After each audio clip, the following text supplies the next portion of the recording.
Pokoknya kita mulai puasanya 1 Ramadan.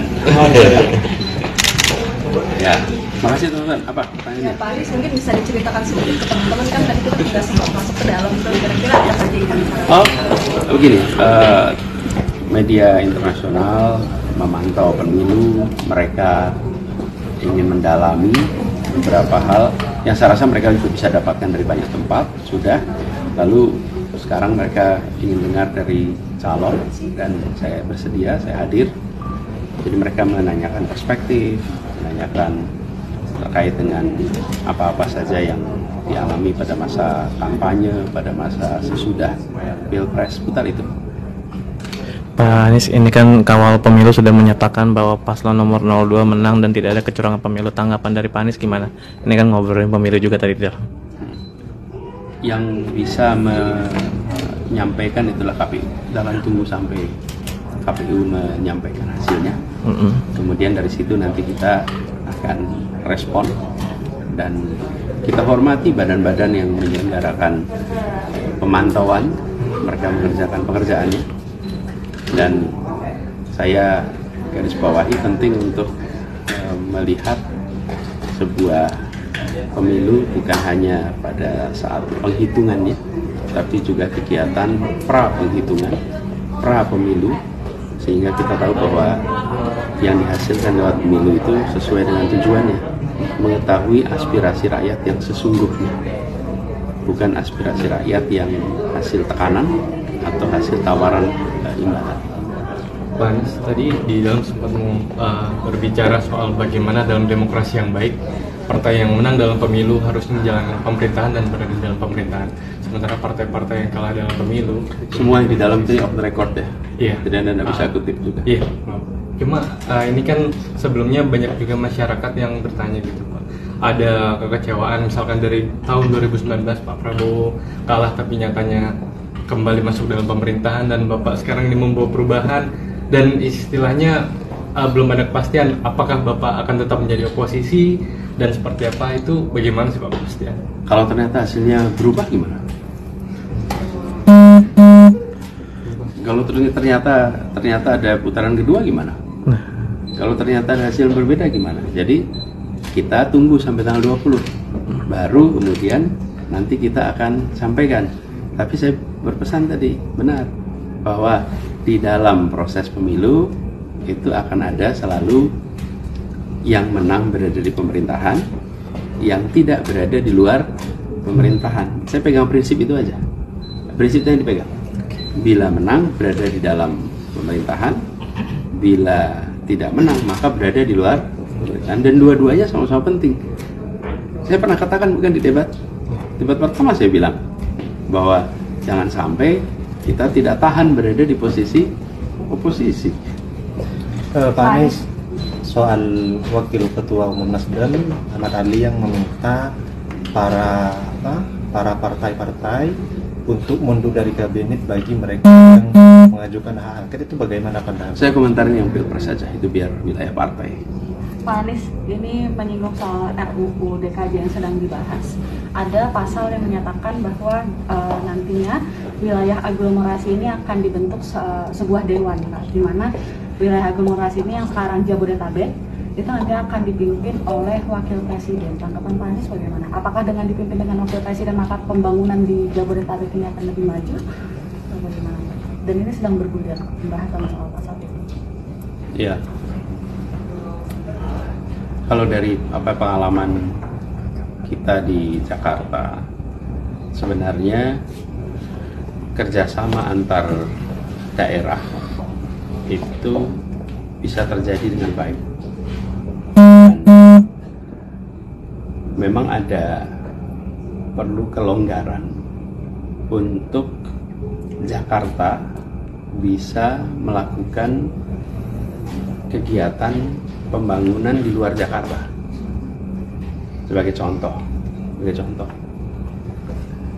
ketika kita menerima air dari kawasan selatan, hujannya di kawasan selatan, airnya masuk ke Jakarta. Di situ maka perlu dibangun waduk-waduk di luar Jakarta agar air itu bisa dikendalikan volume masuknya ke dalam Jakarta. Sebagai gambaran ya, kapasitas sungai kita di Jakarta itu 2.300 meter kubik per detik. Itu kapasitas daya tampungnya. Nah, kalau hujan deras, maka kapasitas itu bisa terlewati. Kalau terlewati terjadi banjir. Nah, untuk bisa mengendalikan supaya air yang masuk itu 2.300, tidak lebih dari 2.300 meter kubik per detik, maka harus dibangun waduk-waduk. Nah, ketika Jakarta membangun waduk, ini kan di luar wilayahnya, uangnya ada, kemauannya ada, tetapi kegiatan pembangunannya tidak bisa dikerjakan oleh Jakarta. Jakarta harus memberikan hibah kepada daerah lain. Hibah itu dikerjakan, tapi proses pengerjaan di luar kendali Jakarta. Jadi sebenarnya menurut saya pada fase ini jauh lebih mudah untuk memberikan ruang bagi pemerintah Jakarta untuk melakukan kegiatan di luar wilayah Jakarta. Sebagai contoh, Jakarta ini kalau pagi penduduknya bertambah dari mana? Dari luar kota. Tapi kalau Jakarta mau membangun terminal untuk Transjakarta di luar wilayah Jakarta, maka yang harus mengerjakan PT. Itu sebabnya kita pakainya PT Transjakarta, supaya bisa membuat kegiatan-kegiatan di luar. Nah, sebenarnya diperlukan saat ini itu pada aspek itu, sehingga tidak menimbulkan kerumitan baru. Kadang-kadang kita membuat lembaga baru, ya, tapi lembaga baru itu belum tentu menyelesaikan masalah yang sesungguhnya ada. Jadi kalau saya usul, sebaiknya prosesnya lebih bottom up. Kumpulkan yang selama ini mengelola Jakarta dan sekitarnya, tanyakan apa yang menjadi kebutuhannya, dari situ undang-undang ini dibuat menyesuaikan. Jadi bukan kata Anies juga, tapi dilihat apa yang sesungguhnya dibutuhkan, situ selesaikan. Ya, oke, cukup ya. Ini Pak, soal wakil rektor UGM yang sebut demokrasi Indonesia sekarang lagi mengalami kemunduran, apakah Pak Anies juga sepakat dengan itu? Beginilah, kalau demokrasi itu definisinya ada banyak sekali. Ada lebih dari 560 definisi demokrasi. Tapi kalau kita ambil paling sederhana, demokrasi ada 3 komponen. Satu adalah pemilihan yang adil dan jujur, bebas. Yang kedua adalah kebebasan berbicara. Yang ketiga adalah oposisi yang diberikan ruang. Maka kalau kita lihat nih, nomor 1 tentang kebebasan berbicara. Teman-teman merasakan nggak ada perubahan kebebasan berbicara beberapa tahun ini? Iya, menurun. Kekhawatiran, pemeriksaan kepada orang-orang yang mengkritik itu terjadi. Yang kedua, tentang oposisi. Kita hampir tidak ada oposisi yang bisa hidup. Kenapa? Karena mendapatkan tekanan yang luar biasa untuk jadi oposisi itu. Akhirnya nggak kuat. Karena nggak kuat, akhirnya ikut di pemerintahan. Jadi sebenarnya oposisi itu dikasih ruang saja, karena dia menjadi penyeimbang baik untuk semua. Tapi kalau oposisi tekan, akhirnya nggak ada yang tahan tuh. Lalu yang ketiga adalah soal pemilu. Nah, pemilu yang bebas dan adil, kemarin sudah berlangsung pemilunya, tapi bebas dan adilnya masih menjadi pertanyaan nih. Dan itu mungkin yang dikatakan oleh teman-teman di sana. Jadi saya melihat pada 3 kriteria itu, demokrasi kita harus banyak koreksinya untuk bisa menjadi demokrasi yang baik. Ya, Pak Anies, saya mungkin ini PJ Gubernur Aceh diputuskan untuk dicopot.